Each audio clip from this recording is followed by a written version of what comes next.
ఉదాహరణకు నిన్న రైతులు వీళ్ళు కాకుండా వేరే వాళ్ళు కూడా రైతు సంఘ సమావేశం కూడా జరిగింది. అంటే కమర్షియల్ ప్లాటు, రెసిడెన్షియల్ ప్లాటు రెండూ ఇస్తామన్నారు, ఒకటే అది ఇవ్వలేదు.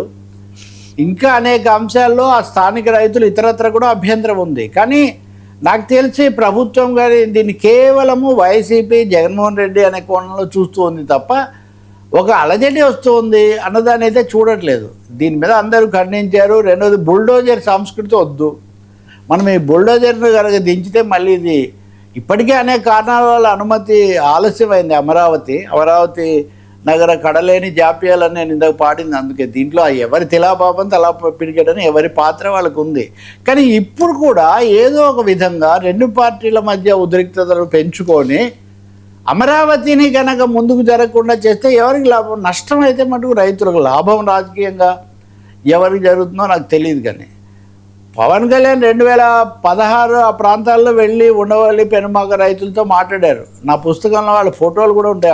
అప్పుడు ఆయన మాట్లాడినవి ఇవన్నీ ఎందుకు పరిష్కరించలేదు? మరి ఆ తర్వాత వీళ్ళు వచ్చి కూడా 2 ఏళ్ళు అయింది కదా.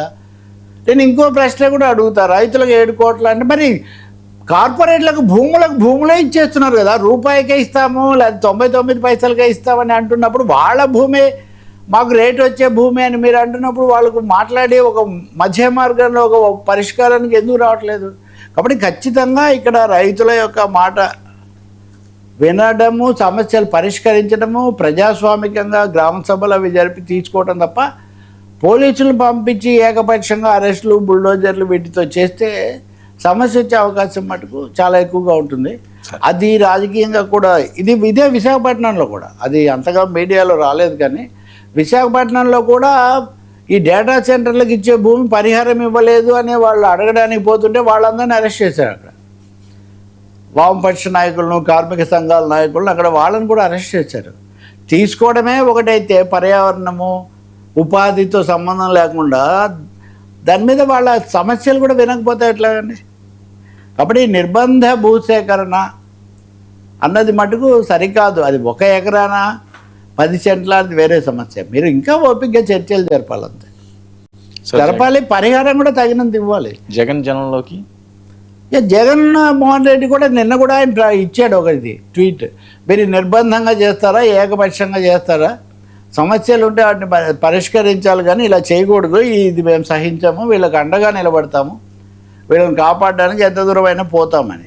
సరే, జగన్మోహన్ రెడ్డి గతంలో రాజధాని ఇక్కడ ఉండకూడదు, 3 రాజధానులు ఇలాంటి వాదనలు చేసి ఆపిన దాంట్లో, ఆటంకపరిచిన దాంట్లో ఆయన కూడా ఉన్నారు. అయితే అప్పుడు ఉన్నారు కాబట్టి ఇప్పుడు మాట్లాడకూడదని మనం చెప్పలేము. ప్రజాస్వామ్యంలో మాట్లాడవచ్చు. ఇప్పుడైనా మరి జనంలోకి నిజంగా ఆయన అమరావతికి పోతే అది చాలా ఆసక్తికరమైన పరిణామమే అవుతుంది. వెళ్తారులే తెలియదు. కానీ నాకు అంతకుముందు వెళ్ళి అంబటి రాంబాబు లేకపోతే పేర్ని నాని ఆ కేసు నడుస్తుంది. నిన్న కూడా వైసీపీ నాయకులు ఉన్నారు అక్కడ ఉండి. వాళ్ళు చెప్పింది ఏంటంటే మేమేమో అడ్డుకోవాలనుకోవట్లేదు, మీరు దాన్ని సామరస్యంగా సరైన పద్ధతిలో పరిష్కరించండి అని వాళ్ళు అంటున్నారు. సో జగన్ వీటన్నిటిని తీసుకొని ఇప్పుడు అమరావతే కాదు, ఆయన ఈరోజు భీమవరం వెళ్తున్నారు. భీమవరంలో ఆక్వా రైతులు వాళ్ళకి తగిన ఫీడ్ అనేది రేటు విపరీతంగా పెంచారు, కనీసం కొంత తగ్గించండి అని రైతు సంఘాలు, ఆక్వా రైతులు అడిగినా కానీ వినలేదు. మీరు చాలా వరకు ప్రభుత్వంకి తెలుసు, అయినా వాడు పరిష్కరించలేకపోతున్నారు. ప్రకాశం జిల్లాలో పొగాకు రైతులు కానీ, అనేక చోట్ల మామిడి రైతులు కానీ చాలా అసంతృప్తితో ఉన్నారు. రైతులు చాలా ఇబ్బందిగా కూడా ఉన్నారు.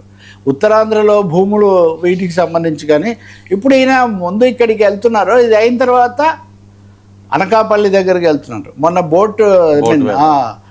బోట్ కాదు, ఈ మత్స్యకారులకు సంబంధించి చాలా అసంతృప్తి కంటే ఆవేదన. పాపం వాళ్ళు విలువైన సమయం 10-12 గంటలు పోయింది, ఈ సమయంలోనే రంగంలోకి దిగి గాలించుంటే కొంత దొరుకుతారు, అది చేయలేదు ప్రభుత్వం అనేది వాళ్ళకు ఒక తీవ్రమైన బాధ ఒకటి ఉంది. దాన్ని వాళ్ళు అనేక విధాల ఎక్స్ప్రెస్ చేశారు. అనిత హోంమంత్రి ఆ సందర్భంలో అక్కడ ఆ విషయంలో కొంత మాట్లాడడం, కొంత జోక్యం చేసుకోవడం జరిగినా అది పూర్తిగా జరగలేదు. కొల్లు రవీంద్ర కూడా తర్వాత మాట్లాడారు దీని గురించి. ఏదైనా అంతమంది 7-8 మంది కదా కుటుంబాల దాకా విషాదంలో మునిగిపోయాయి. ఈ సమయంలో జగన్ అక్కడికి కూడా వెళ్తున్నారు బహుశా. సో ఈ విధంగా ప్రజల్లోకి ఇటు అమరావతి దగ్గర నుంచి అనకాపల్లి వరకు ఈ సమస్యలు ఆ జనం దగ్గరికి వెళ్ళటం అనేది ఆయన పెంచారు, కదలిక పెంచారు. రెండోది తనే చేయాలి కదా, ప్రజల దగ్గరికి వెళ్ళి వాళ్ళ బాధ వినాలి కదా అని ఒక వైఖరి కూడా తీసుకుంటున్నారు. మీరు అన్నట్టుగా వీటితో సంబంధం లేదు, కానీ వియత్నాంలో వెళ్ళి ఈ టూరిస్టులుగా వెళ్ళిన వాళ్ళేమో బాగా ఫోన్లు అవి అమ్మినందుకు వాళ్ళకి ఏదో ప్యాకేజీ కింద దీని కింద ఇస్తే ఇన్సెంటివ్ కింద అది కాస్త విషాదంగా మారింది. Sir NTR entry